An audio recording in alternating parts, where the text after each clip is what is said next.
اللهم صل على سيدنا محمد وعلى آل سيدنا محمد. Assalamualaikum warahmatullahi wabarakatuh. Bismillahirrahmanirrahim. Alhamdulillahi rabbil alamin. Wassalatu wassalamu ala asyrafil anbiya wal mursalin Sayyidina Muhammadin wa ala alihi wa sahbihi ajma'in. Alhamdulillah, bersyukur kita kehadrat Allah Subhanahu wa ta'ala kerana dengan izinnya juga kita dapat bersama menerusi rancangan Irsyad Hukum. Untuk rancangan kali ini, saya akan mengungsikan tajuk mengenai qada puasa bagi pihak orang lain. Ada penuntun yang dirahmati Allah Subhanahu wa ta'ala. Puasa Ramadan wajib dikerjakan oleh setiap orang Islam yang mukallaf. Ia wajib dilaksanakan melainkan ada keuzuran yang diharuskan oleh syarak untuk berbuka puasa. Walau bagaimanapun, orang yang ada keuzuran untuk berpuasa masih juga dituntut untuk melaksanakannya, sama ada dengan mengqada puasa atau membayar fidyah ataupun kedua-duanya sekali. Orang berbuka puasa kerana adanya uzur syar'i seperti perempuan yang didatangi haid, orang yang musafir atau sakit adalah diwajibkan mengqada puasa. Bagi orang yang berbuka puasa kerana adanya uzur syar'i, mereka ini tidak wajib melakukan qada puasa dengan segera, melainkan jika baki hari sebelum masuk bulan Ramadan yang baru itu hanya cukup untuk mengqada puasanya, maka ketika itu wajiblah disegerakan qada puasanya. Berlainan halnya bagi orang yang berbuka puasa dengan sengaja tanpa uzur syar'i.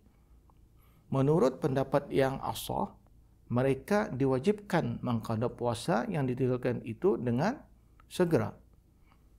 Perlu diingat, orang yang berbuka puasa Ramadan, sama ada disebabkan keuzuran ataupun tidak, adalah berdosa melingah-lingahkan qada puasa Ramadan sehingga masuk ke bulan Ramadan yang baru tanpa ada keuzuran yang menyebabkan dia tidak dapat mengqadanya, seperti sakit yang berpanjangan.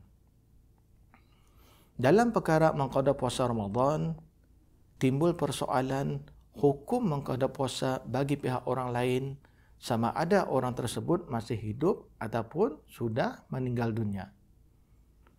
Mengqada puasa bagi pihak orang yang masih hidup, sama ada orang yang masih hidup itu berupaya untuk mengqada puasanya ataupun dia tidak berupaya mengqada puasanya seperti kerana sakit. Tidak boleh orang lain mengqada puasa bagi pihaknya. Sebagaimana Imam An-Nawawi rahimahullah ta'ala berkata sahabat-sahabat kami dan selain mereka tidak boleh berpuasa bagi pihak orang lain yang masih hidup, sama ada dia tidak berupaya ataupun berupaya untuk berpuasa tanpa khilaf ulama. Adapun hukum mengqada puasa bagi pihak orang lain yang sudah meninggal dunia dilihat pada dua keadaan. Sama ada dia meninggal dunia sebelum ada kesempatan ataupun setelah ada kesempatan untuk mengqada puasa. Keadaan pertama, meninggal dunia sebelum ada kesempatan untuk mengqada puasa terbahagi pula kepada dua. Pertama, meninggalkan puasa Ramadan kerana adanya uzur syar'i. Jika seseorang itu meninggalkan puasa Ramadan kerana adanya uzur syar'i, lalu dia meninggal dunia sebelum ada kesempatan mengqada puasanya, maka dia tidak berdosa serta tidak tertanggung ke atasnya qada puasa dan tidak juga dia dituntut membayar fidyah kerana bukan disebabkan kecuaiannya. Oleh itu, kaum kerabat si mati tidak perlu mengqada puasa dan tidak perlu membayar fidyah bagi pihak si mati. Apa yang dimaksudkan dengan sebelum ada kesempatan untuk mengqada puasa itu ialah seseorang itu tidak ada kesempatan mengqada puasanya selepas bulan Ramadan kerana berterusan dalam keuzuran syar'i sehingga dia meninggal dunia ataupun dia meninggal dunia semasa dalam bulan Ramadan. Kedua, meninggalkan puasa Ramadan bukan kerana uzur syar'i. Jika seseorang itu meninggalkan puasa Ramadan bukan kerana uzur syar'i seperti sengaja makan di siang Ramadan, lalu dia meninggal dunia sebelum ada kesempatan mengqada puasanya, maka dia berdosa dan tertanggung ke atasnya qada puasa.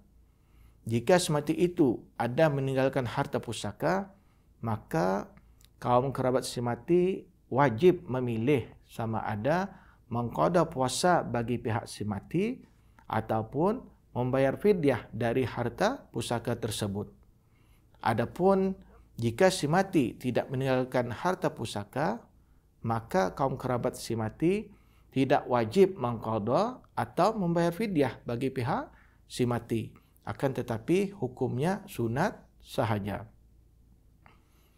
Manakala keadaan kedua, meninggal dunia setelah ada kesempatan untuk mengqada puasa. Jika seseorang itu meninggalkan puasa Ramadan sama ada kerana adanya uzur syar'i atau bukan kerana uzur syar'i, lalu dia meninggal dunia setelah ada kesempatan mengqada puasanya, maka dia berdosa dan tertanggung ke atasnya qada puasa. Oleh itu, kaum kerabat si mati wajib memilih sama ada mengqada puasa bagi pihak si mati ataupun membayar fidyah apabila si mati ada meninggalkan harta pusaka. Ataupun sunat bagi kaum kerabat si mati melakukan antara keduanya apabila si mati tidak meninggalkan harta pusaka. Ada penonton yang dirahmati Allah Subhanahu wa taala. Dalil keharusan mengqada puasa bagi pihak orang lain yang sudah meninggal dunia ada diriwayatkan daripada Aisyah radhiyallahu anha. Rasulullah sallallahu alaihi wasallam bersabda, sesiapa yang meninggal dunia dan tertanggung ke atasnya puasa yang wajib diqada, maka walinya boleh berpuasa bagi pihaknya. Hadis riwayat Muslim. Hadis yang lain lagi diriwayatkan daripada Ibnu Abbas radhiyallahu anhuma bahawa seorang perempuan datang menemui Rasulullah sallallahu alaihi wasallam lalu berkata, "Wahai Rasulullah, sesungguhnya ibu saya telah meninggal dunia dan tertanggung ke atasnya puasa nazar. Apakah boleh saya berpuasa bagi pihaknya?"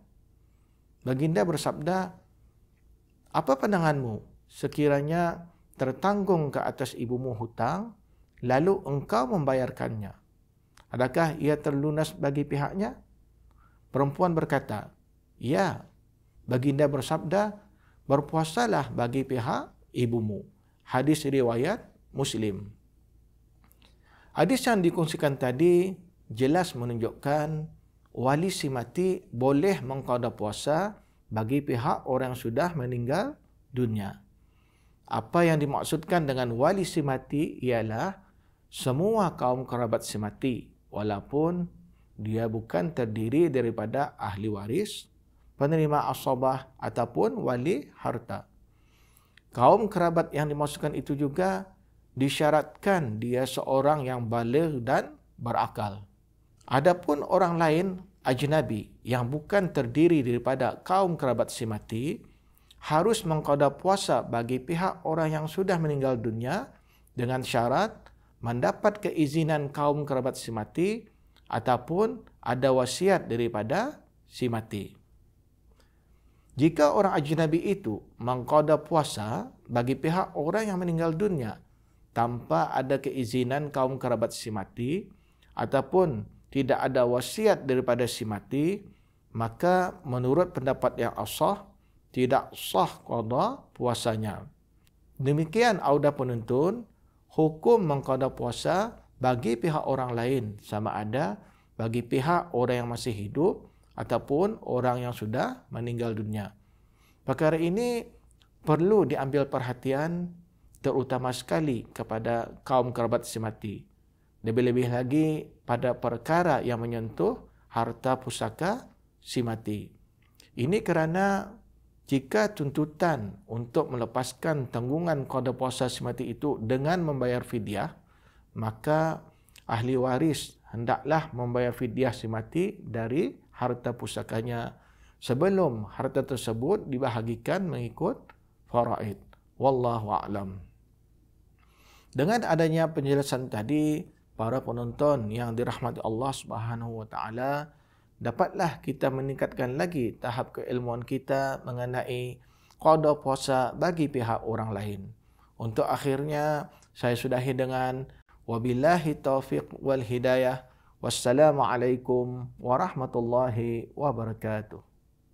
اللهم صل على سيدنا محمد وعلى آل سيدنا محمد كما صليت على سيدنا إبراهيم وعلى آل سيدنا